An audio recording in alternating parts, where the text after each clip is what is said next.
क्या ईशा के भेजे गए तलाक के पेपर अब सूरज तक पहुंचने वाले हैं? क्या पूरा परिवार सूरज के खिलाफ खड़ा हो जाएगा? कहानी की शुरुआत होती है जहां अरविंद जी के आगे के इलाज के लिए उन्हें भोपाल ले जाने का फैसला किया जाता है। इसलिए ताइमा अरविंद जी को लेकर भोपाल जाने की तैयारी करती हैं।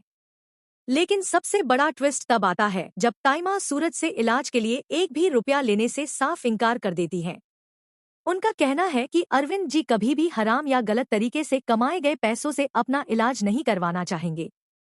ताइमा की इस जिद के आगे सूरज की एक भी चाल काम नहीं आती। ताइमा और पूरन ने चाय की टपरी चलाकर कुछ पैसे जमा किए थे और उन्हीं पैसों के सहारे भोपाल जाने की तैयारी कर रहे थे। तभी पूरन के पास भोपाल के अस्पताल से फोन आता है। डॉक्टर बताते हैं कि अस्पताल में भर्ती करने से पहले 5 लाख रुपए की फीस ऑनलाइन जमा करनी होगी। यह सुनकर पूरन के होश उड़ जाते हैं, क्योंकि उनकी वर्षों की बचत और चाय की टपरी की कमाई मिलाकर भी इतनी बड़ी रकम का इंतजाम नहीं हो सकता।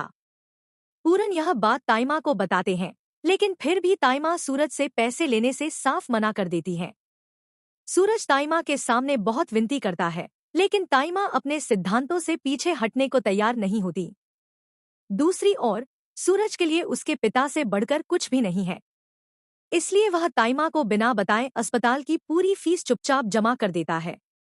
रात को जब घर के सभी लोग सो रहे होते हैं, तब ताइमा अपने कमरे में जाकर लॉकर खोलती है, जिसमें उनके गहने रखे होते हैं। लेकिन उसी समय ईशा उन्हें देख लेती है।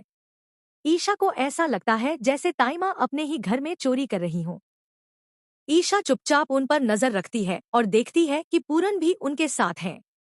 दोनों घर से निकलने ही वाले होते हैं कि ईशा उन्हें रोक लेती है और पूछती है, आखिर ऐसी कौन सी मजबूरी आ गई कि आपको अपने ही घर में चोरी करनी पड़ रही है? ताइमा बड़ी समझदारी से बात को घुमा देती है और गहने वापस लॉकर में रख देती है। लेकिन ईशा के मन में कई सवाल पैदा हो जाते हैं।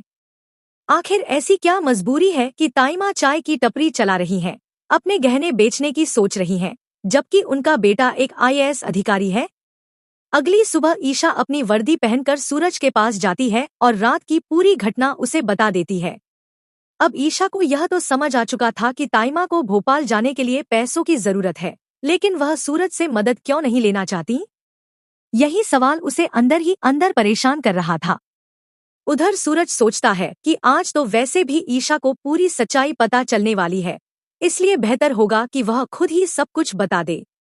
सूरज ईशा से कहता है, ताइमा मुझसे पैसे इसलिए नहीं ले रही हैं क्योंकि मेरे पैसों पर दूसरों की मेहनत और दर्द की कमाई लगी हुई है।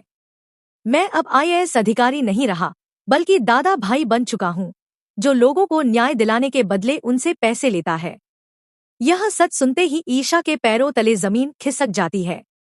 अब सबसे बड़ा सवाल यह है कि क्या ईशा सूरज का साथ छोड़ देगी? क्या ताइमा भी इस बात से नाराज हो जाएंगी कि सूरज ने उनकी मर्जी के बिना अस्पताल की फीस भर दी?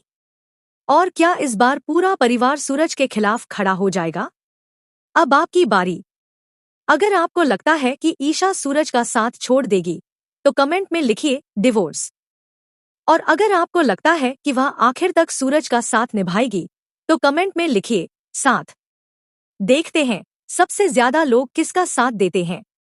वीडियो पसंद आई हो तो लाइक करें, चैनल को सब्सक्राइब करें और बेल आइकन जरूर दबाएं, क्योंकि ऐसे ही बड़े ट्विस्ट सबसे पहले आपको यहीं मिलेंगे।